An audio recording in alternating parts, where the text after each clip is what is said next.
인사하겠습니다. 참 잘 오셨습니다. 큰 은혜 받으십시오.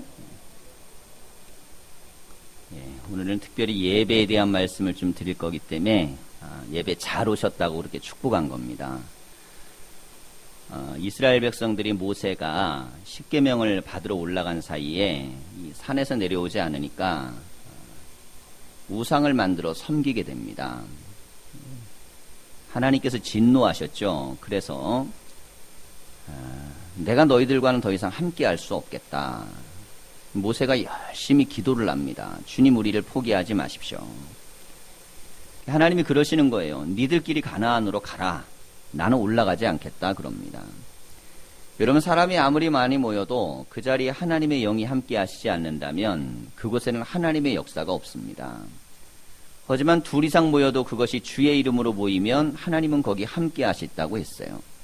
오늘 드려지는 이 예배 가운데 하나님의 영이 함께 하시는 예배, 하나님이 우리에게 말씀 가운데 또한 기도 가운데 찬양 가운데 임재하는 이 영적인 은혜가 있어야 이 예배는 살아있는 예배요, 하나님이 기뻐하신 예배요, 그리고 우리 가운데 은혜가 있는 예배가 됩니다. 고백 있는 예배 가운데 갈망을 가지시고 하나님의 은혜가 우리 가운데 깊이 임할 수 있는 시간이 되기를 간절히 축원합니다. 요즘의 세상의 변화를 너무나 급속하게 변화되니까 이 변화에 대해서 진단하는 여러 가지 다양한 견해들이 있습니다.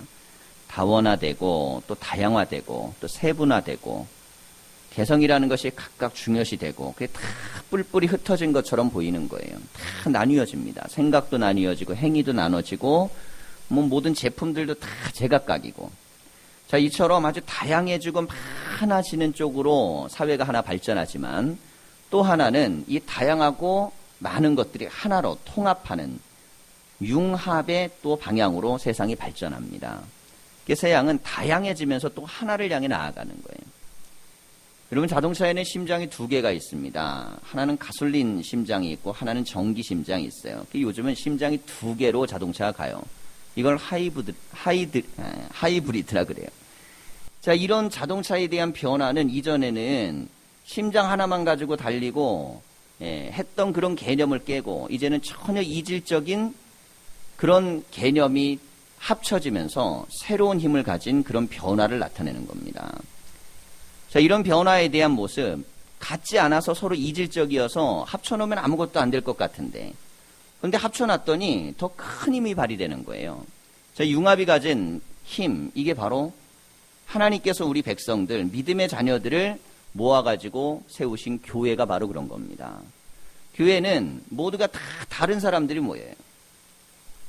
바울의 고백대로 유대인이 있고 이방인이 있고 남자가 있고 여자가 있고 어른이 있고 아이가 있고 자유인이 있고 종이 있습니다. 그런데 이들은 하나 되기에는 굉장히 어려운, 유대인은 이방인을 적대시했고 이방인은 유대인을 무시했습니다. 남자는 여자를 하찮게 여겼고 여자들은 남자들과 함께 할 수 없다고 생각했어요. 자유인과 종 사이에는 철저한 계급이 있어서 뛰어넘을 수가 없죠. 융화가 안 되는 거예요. 다른 것들로는 도저히 안 되는데 바울이 이들이 하나 될 수 있는 가치, 이걸 마련해요. 이게 무엇이냐면 바로 예수 그리스도 안에 있는 믿음입니다. 여러분, 예수 그리스도 안에 있는 믿음은 유대인이나 이방인도 하나로 만들어주고 자유인도 종도 하나로 만들어주고 남자도 여자도 어른도 아이도 다 하나로 만들어줄 수 있습니다. 그러니 우리가 무엇 기준으로 모이느냐에 따라 어느 때는 갈등이 일어나고 반목이 일어나고 문제가 생기기도 하지만 어느 때는 전혀 다른 힘들이 모이는데 파워가 생기는 거예요. 그래서 우리가 하나님을 사랑하는 자들은, 그 뜻대로 부르심을 입은 자들은 모든 것이 합력하여 선을 이룹니다. 근데 여러분, 이 모든 게 다 이질적인 것들이 있어요. 그 안에 다르고 그리고 이질적이고 상이한 것들이 있는데 이게 모여놓으니까 선한 쪽으로 가더라는 거죠. 하나님의 교회가 바로 이 능력을 갖고 있습니다. 물고기 어장 중에 가장 고기를 많이 잡는 것 중에 하나가 난류하고 한류가 만나는 지점입니다.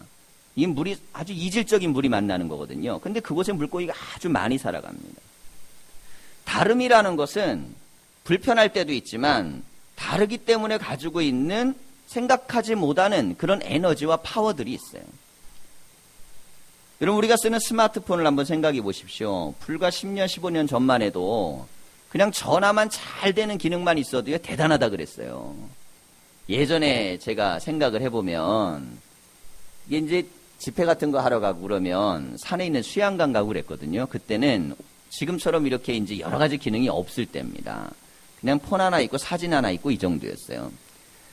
그런데 전화를 받으려고 그러면 안테나가 안 서가지고, 그래갖고 깐당깐당 하는 거예요. 전화하다 끊어지고, 전화하다 끊어지고. 근데 요즘은요, 어디 가서든 어디에서는 다 됩니다. 기능적으로도 전화 받는 기능도 아주 탁월하게 좋아졌죠. 근데 그 기능만 좋아진 게 아니고 많은 기능이 하나로 들어가기 시작했어요. 사람들은 전화보다 카메라로 많이 쓰는 분들도 있고, 운전하는 분은 내비게이션을 쓰기도 하고, 학생들은 음악을 듣는 데 씁니다. 이게 사실은 스마트폰 그래서 그렇지, 이게 폰이라고 하기에는 너무나 많은 기능이 그 안에 들어가 있어요.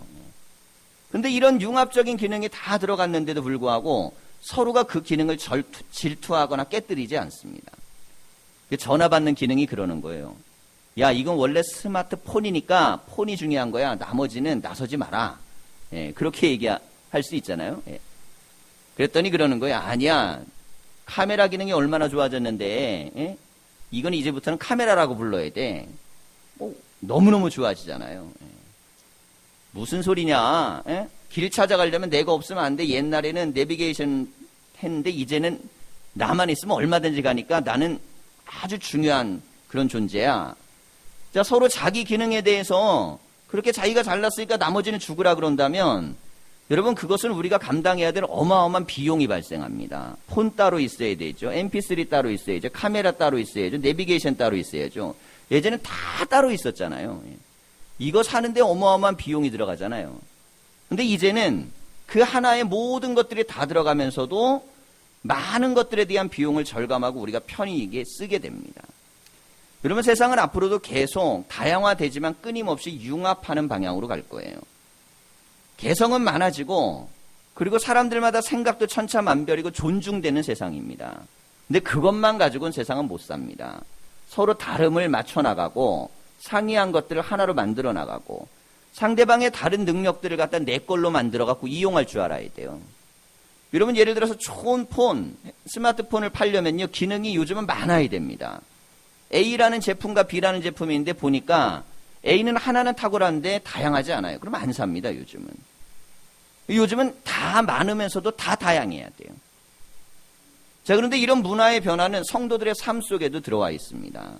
우리가 지금 모여있는 신앙생활하는 공동체는 다양한 사람들이 모입니다. 다양한 사람들이 모이다 보면 생각이 틀리고, 어떤 가치가 틀리고, 행동의 규범이 틀리고, 인생의 경험이 다 달라요. 근데 이런 것들을 우리는 신앙에서 나에게 플러스가 될 수 있도록 만드는 지혜가 있어야 됩니다.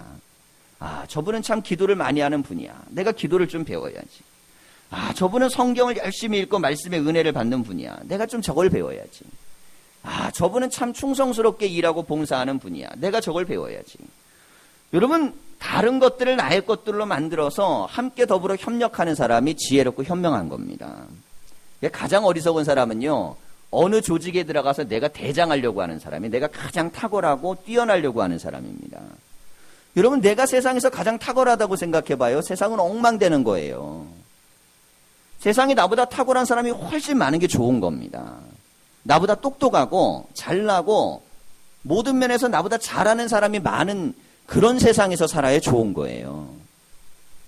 그런 마음, 그런 생각을 갖고 있을 때 그 힘이 나에게 도움이 되는 겁니다.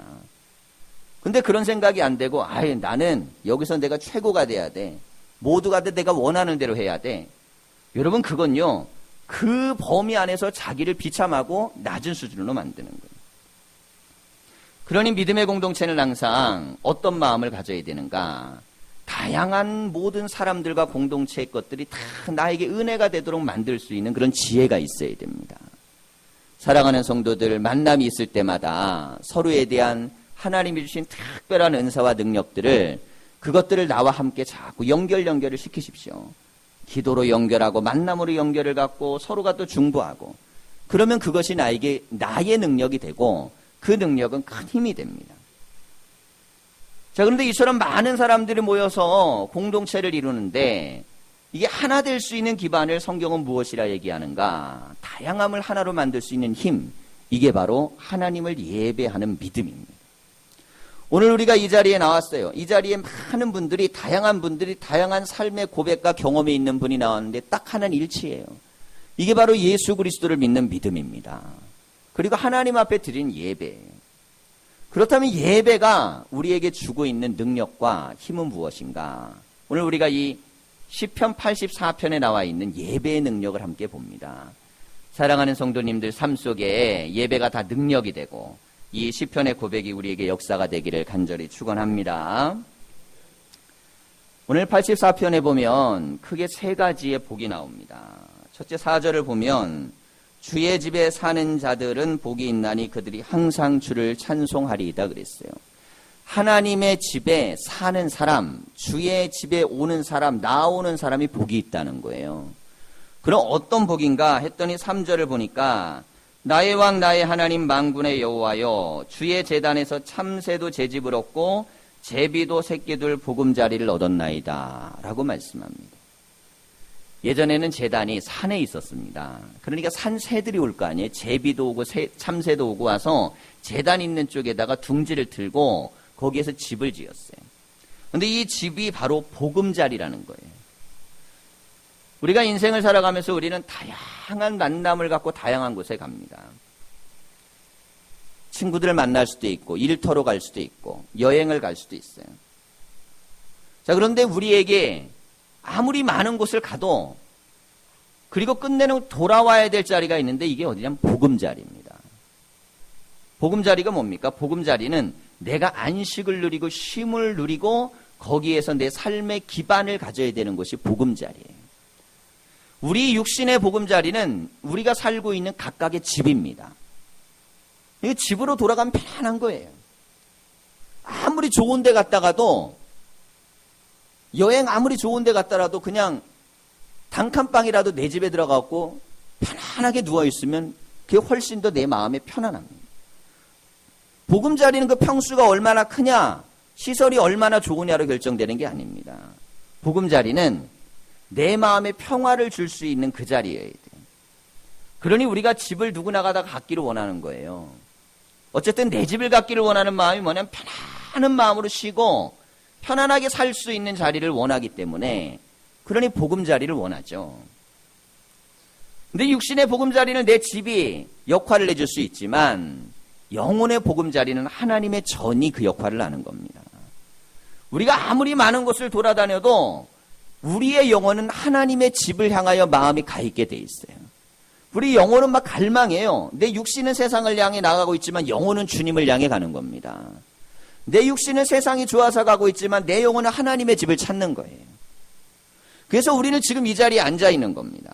내 육신이 좀 불편해도 내 영혼은 기뻐하고 있는 것이고 내 육신이 이 자리가 좀 불편해도 내 영혼은 그 안에서 기쁨을 누립니다. 영혼, 이 영혼이 하나님의 전을 보금자리로 찾아 나선다는 거죠. 오늘 우리가 주님 앞에 왔는데 여러분 내 마음과 생각과 내 몸이 예배당에 오는 게 기쁘시길 축원합니다. 여러분 이 자리는 우리의 영적인 보금자리입니다. 하나님이 여기에 오시면 편안함을 주시는 거예요. 교회 와서 신앙생활을 하게 되는 분들 중에 교회 왜 다니냐고 물으면 교회 가면요 편안하잖아요. 여러분 교회 가면 왜 편안할까요? 하나님이 우리에게 안식을 주시기 때문에 그렇습니다. 이 영적인 안식, 육신도 여러분 잠을 자면 좀 편안해지잖아요. 운동을 하면 개운해지잖아요. 자, 그런데 우리가 예배를 드리면 영혼의 안식, 편안함이 들어옵니다. 그래서 예배가 은혜가 되는 사람의 인생은 행복한 거예요. 제가 중학교 1학년 때 첫 대예배를 드렸습니다. 보통 이제 어린이 예배 드리고 올라가잖아요. 어른 예배를 드리는데 키가 작았어요. 근데 예배당에서 예배를 드리는데 제가 생각하면 우리 교회 한 반만 한 것 같아요. 2층 이제 예배당 반 정도 되는데 일어나서 예배를 드리면 어른들이 다 서 있잖아요. 그럼 똑같이 서야 되는데 다 어른들이 저보다 키가 크니까 한 2배 정도 되잖아요. 찬송 부리고 순서도 딱딱하고. 근데 저는 아직도 제가 중학교 처음 올라가서 드렸던 예배를 아직도 느낌으로 기억해요. 그날 설교 내용은 제가 기억을 못합니다. 근데 그때 그 느낌은 기억합니다. 너무너무 감격스럽게 행복한 거예요. 예배당 안에 들어가서 예배를 어른들하고 드리는데 어린이 예배 드릴 때하고는 틀린 거예요. 어린이 예배 드렸을 때는 그런 감격이 없었어요. 재밌고 즐겁긴 했는데 어른들 있는 공간에서 예배를 드리는데 은혜가 막 밀려 들어오는 느낌을 가졌어요. 와, 이거 참 신기한 느낌이다. 너무너무 편안하고 행복하다. 여러분, 안 맞잖아요. 찬양도 안 맞고 어른들하고 안 맞고 설교도 잘 못 알아듣고 모든 게 다 그런데 육신은 적응을 하기 좀 어려운 공간인데 영은 느끼는 거예요. 사모하는 사람은 은혜를 받습니다. 그래서 첫날 처음 예배 나와도 은혜 받는 분이 있어요. 그분이 교회를 뭘 알고 설교를 뭘 알고 예배를 뭘 알아서 은혜 받았겠어요. 영혼은 사모하고 있었기 때문에 은혜를 받았어요.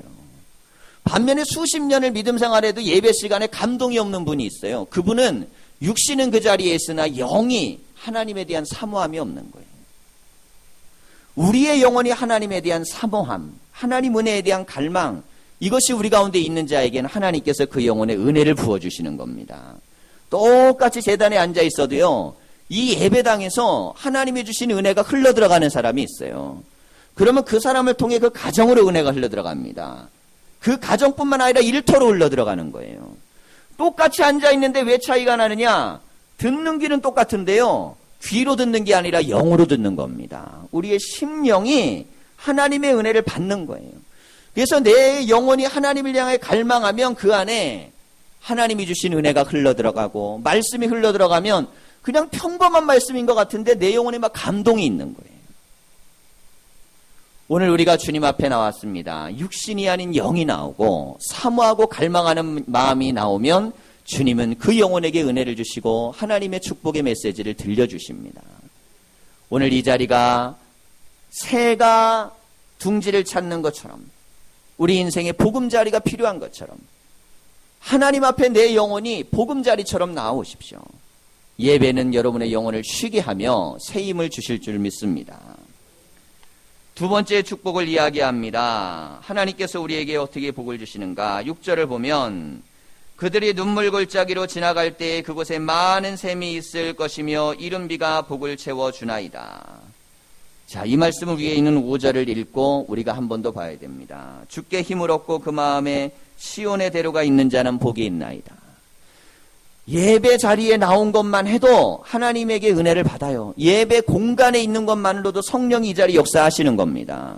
하나님의 영은 이 자리에 운행하시는 거예요.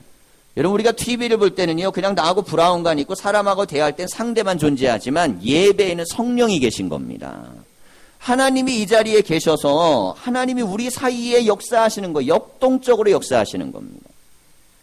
말씀을 전할 때 이 말씀이 각 사람에게 적용될 수 있도록 하나님께서 각 사람의 마음을 감동하시는 거고, 우리가 기도할 때 하나님은 모든 사람의 기도를, 각각의 기도를 모아가지고 이 기도를 합력해서 만드시는 거예요. 그러니 성령이 이 자리에 계셔서 예배 가운데 함께하고 또 오늘 말씀처럼 기도에 응답을 하시는 거예요. 하나님께 힘을 얻는 자가 복이 있다는 거예요. 힘을 얻는 자. 우린 교회에 오면요, 힘을 얻어서 가야 됩니다. 여러분, 세상을 살다 보면 지치고 힘들고 어렵잖아요.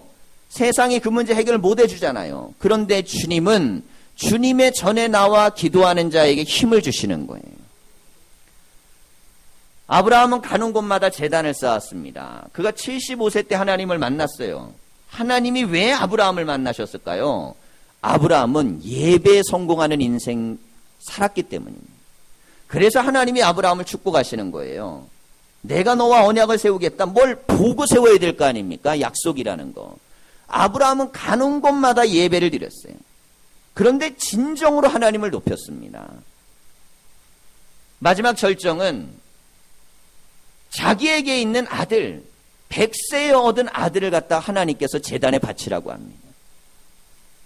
아브라함이 웬만한 건요, 아내하고 다 상의를 하거든요.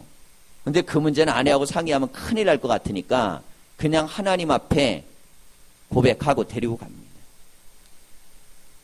3일 길을 걸어가지고 제단 위에다가 이삭을 올려놓고 번제를 드리는 이 아브라함의 순종을 보면 아브라함이 얼마만큼 예배에 대한 분명한 믿음의 고백이 있는지를 보여줄 수 있습니다. 근데 하나님 뭐라고 하시냐면 이제야 내가 너의 믿음을 보았다 그랬어요. 여러분, 믿음은 어디에서 나타나냐면 온전한 예배를 드리고자 하는 그런 마음에서 나오는 겁니다. 아브라함이 그렇게 하나님께 예배를 하니까 여러분, 자자손손에게 하나님이 예배의 복을 주셨어요. 그리고 오늘 이 기도에 대한 말씀 속에는 한나의 기도. 여러분, 한나는 인생을 주변에 사랑도 받고 또 고통도 받고 우리가 늘 사는 것처럼 그렇게 인생 비슷하게 살아갔어요. 아이가 태어나지 않는 겁니다.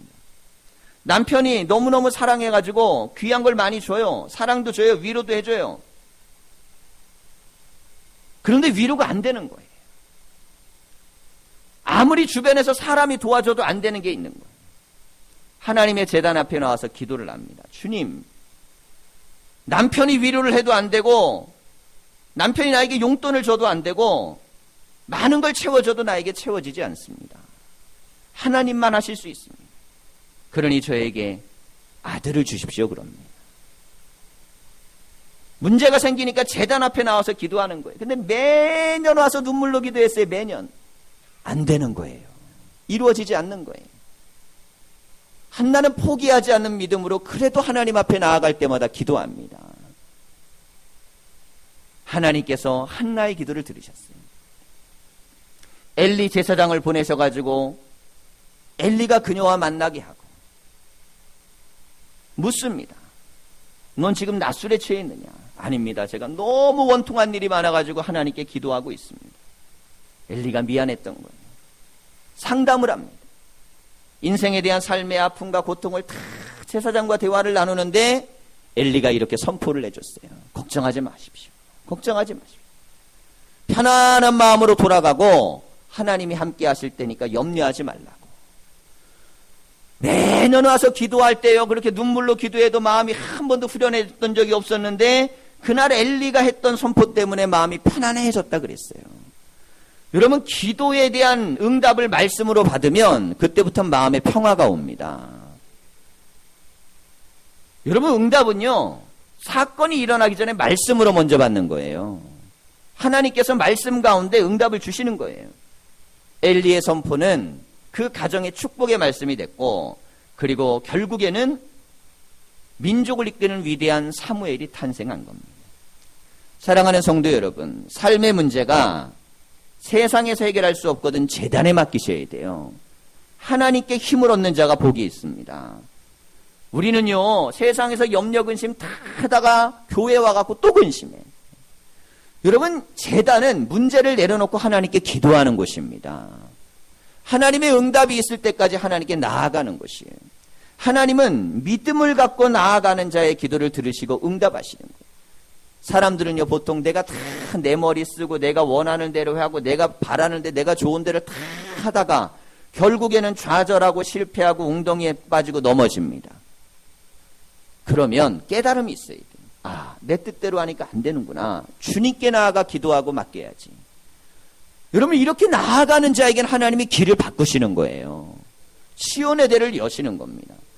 그런데 내가 내 마음대로 내가 원하는데 내가 즐기는 대로 다 살아서 안 되는데도 하나님께 맡기질 않는 거예요.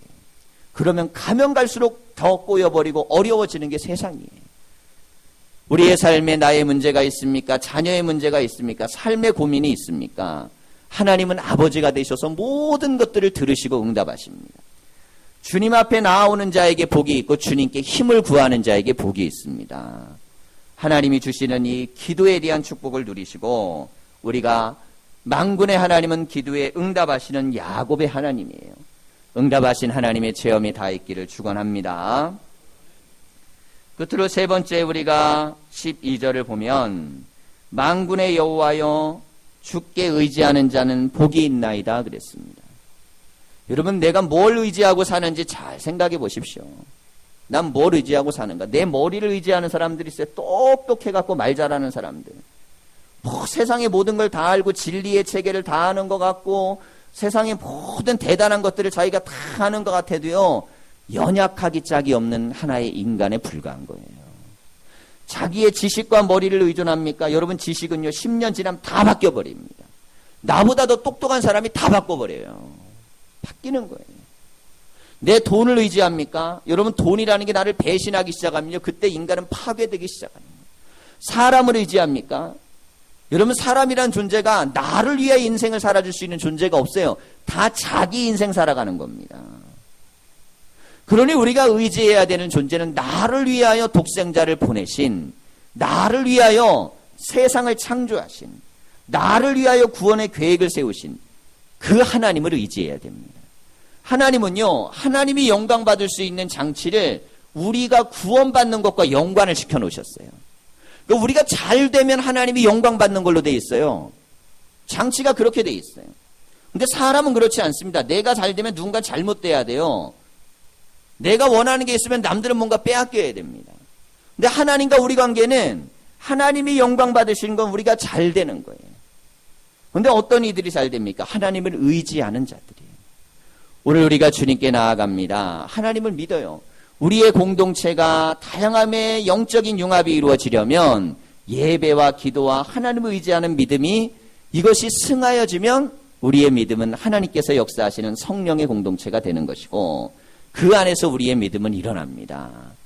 사랑하는 성도 여러분, 세상이 쉽지 않고 만만하지 않을수록 하나님의 말씀을 읽고 하나님의 말씀을 깊이 묵상해 보십시오. 여러분, 똑같은 글자로 되어 있는데요, 이 하나님의 말씀을 읽다 보면 하나님께서 나에게 영적인 놀라운 깨달음들을 주시는 거예요. 하나님이 나에게 내가 이때까지 보지 못하고 알지 못했던 진리를 알게 하시는 겁니다.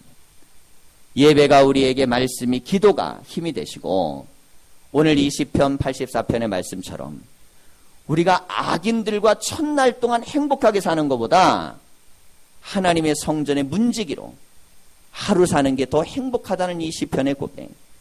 여러분, 예배당에 온 것은요, 하나님이 가장 기뻐하는 것뿐만 아니라 여러분에게 가장 큰 축복의 길을 택한 겁니다. 우리가 늘 예배하고 하나님께 나아가고 믿음을 갖는 것들에 대해서 감사하시고 또 성령님이 늘 우리의 예배 가운데 임할 수 있도록 간절히 사모하는 마음으로 기도하십시오. 우리의 기도에는 그런 기도가 있어야 돼요. 하나님, 예배 때마다 저를 만나 주십시오. 하나님, 예배 때마다 하나님의 음성을 듣게 해주십시오. 여러분, 우리는 다 모였는데 하나님께서 너희들은 여기 모여있고 난 딴 데 가겠다. 여러분, 이게 얼마나 불행한 일입니까? 너희들은 가나안 가라, 난 안 가겠다. 하나님은 그렇게 말씀하셨어요. 믿는 사람만 모여있다고 되는 게 아닙니다. 하나님의 은혜를 사모하고 하나님의 말씀의 역사가 이루어지는 곳에만 은혜가 있는 거예요. 오늘 주님의 은혜가 성도들의 가정과 삶과 또한 오늘 성만찬을 통한 예수 그리스도의 피와 살을 우리가 나누는 이 거룩한 예식, 이 은혜 가운데 있기를 간절히 축원합니다. 기도하겠습니다.